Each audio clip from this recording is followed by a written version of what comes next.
Hi there, watercolor friends. Welcome to another relaxing watercolor exercises video. In this one, we're going to practice creating abstract backgrounds using the wet on wet technique and then adding line art with a waterproof pen.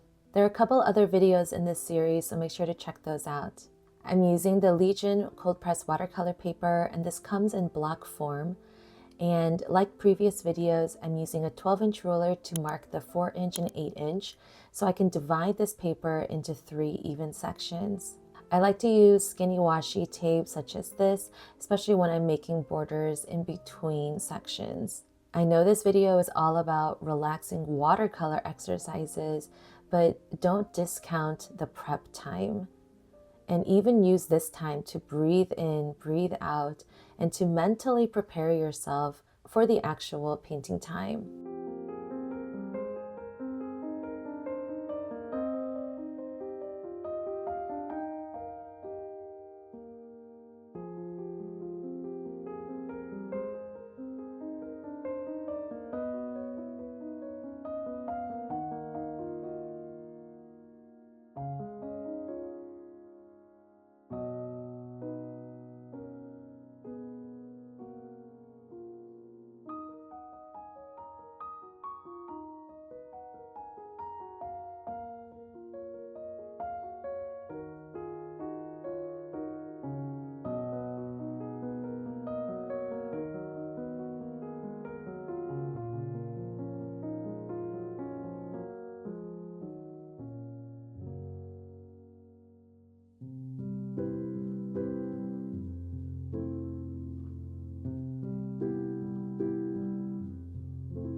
Now for each section, we're going to start with the wet on wet technique. We're going to lay down some clean water and then drop in some color. You can choose whatever color schemes that you want to do.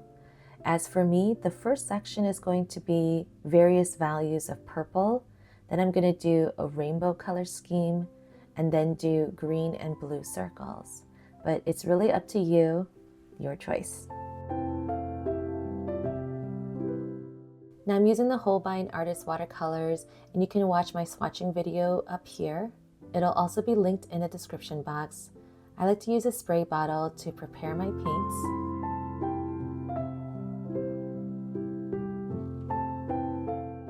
And to wet my paper, I'm using a mop brush from Winsor & Newton, and this is in the 5/8 inch. I just wet my brush first, and then take that wet brush and then sweep it all over the paper. Now it really depends on how absorbent your paper is, but make sure that it's just wet enough.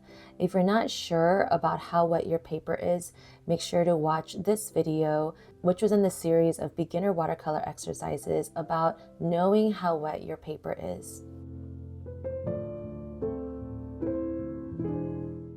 Now I'm using the round size 10 brush, and just choose one color. And you'll notice that I'm tilting my paper so that the paint can just kind of bead downward. Try to show different values. Don't think so much about what it actually looks like. Just put paint to paper, add water, take away water. Just watch the brush just kind of sweep back and forth. Just get lost in that motion. I'm also using a larger round brush than normal so that I can quickly fill up this space.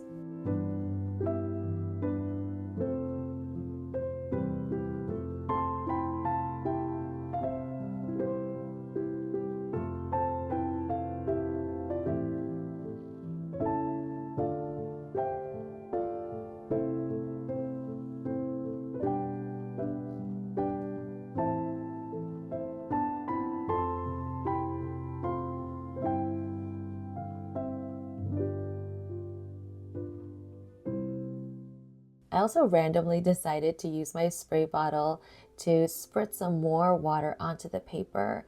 I did this for a few reasons. First, I noticed that my paper was getting a little dry, so I wanted to just, kind of wake it back up.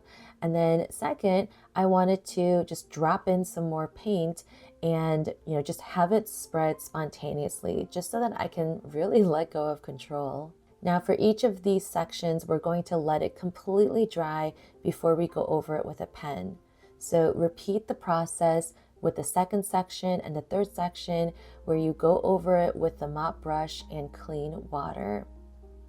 For the second section, I'm going to use a rainbow scheme. And then for the third one, I just decided to do green and blue-green circles. So again, just get lost in the motion. Look at how that brush is just bending back and forth. Just take it slow, and I'll see you after all the backgrounds are done.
Now let's let the background dry. I wanted to show some of my favorite waterproof or archival black pens. I really like the Molotow Molotow, not sure how to pronounce it. I really like their Blackliner pens. This is one of the thinnest one that I have at 0.1 millimeters. You can just see how really thin that is. The Micron is definitely a favorite of most artists, and it comes in a variety of sizes, but I chose kind of like a medium to thicker point size just so you can compare the difference. So this is the 0.8 size at 0.5 millimeters.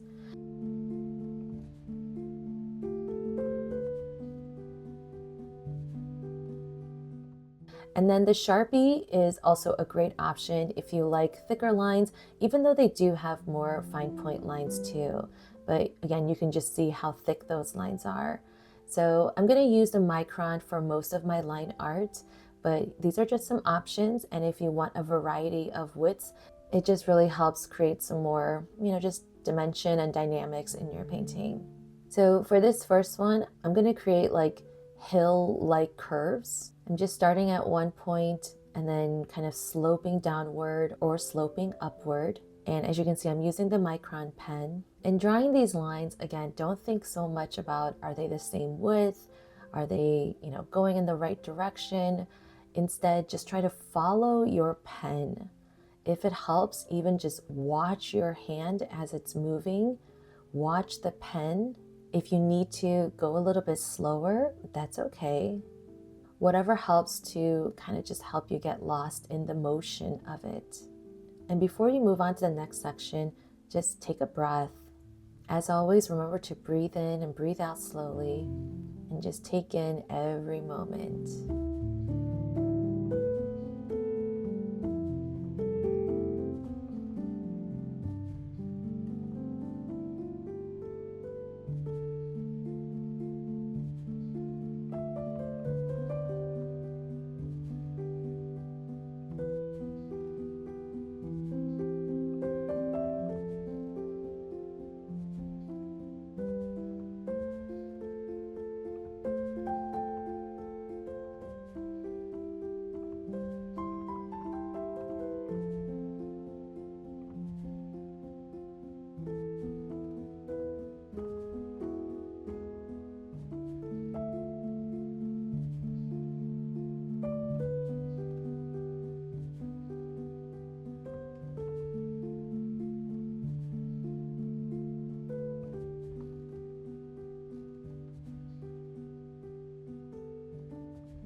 I really love how this is turning out. It's just so cool to see them converging to one point.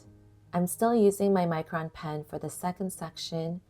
And for this one, we're gonna have just really jagged, random lines. I'm starting out with one long one to just kind of anchor my design. And I'm just gonna create small sections. And as you can see that my lines are not perfect. So if you tend to have, kind of shaky hands when you draw or when you paint, this is the perfect exercise for you. And then wherever you ended, start the next section. And again, these lines do not have to be perfect. They can be as skinny or as wide as you want them to be. And in between each section, again, just take a deep breath. And for this, you can really keep going as much as you want to. But yeah, at some point you might just want to stop too. So just listen to your own, intuition and just take a deep breath. You're doing great.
really love how this turned out, and I feel like I could go on and on with this forever, but at some point you do have to stop.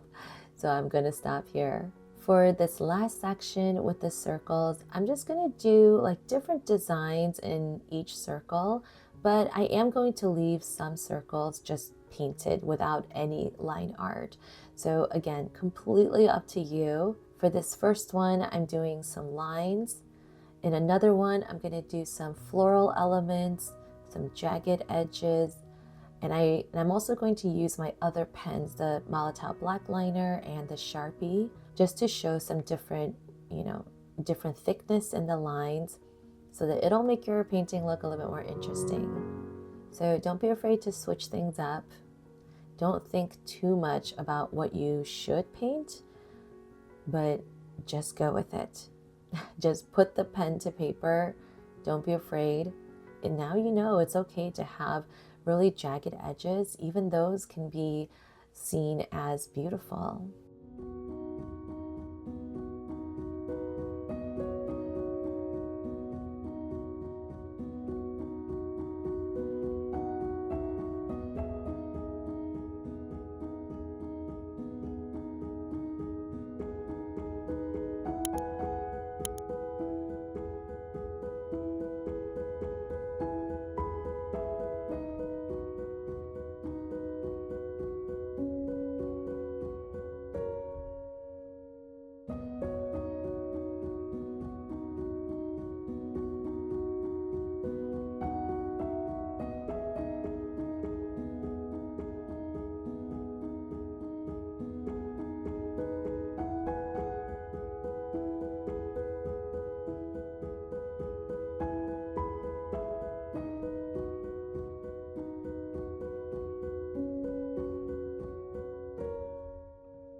Take a deep breath in and out.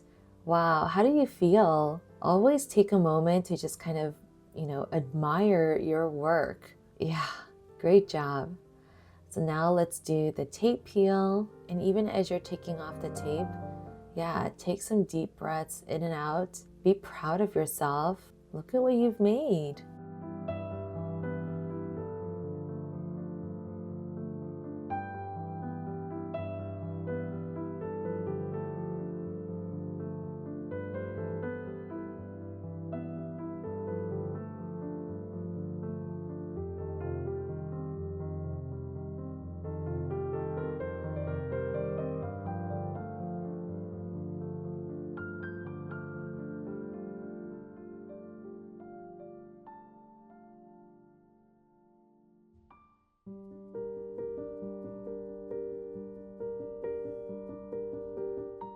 Now my favorite way to remove the paper from the block is to use an envelope knife. You can also use a butter knife, a bone folder, just almost anything is fine. And I just gently go all the way around.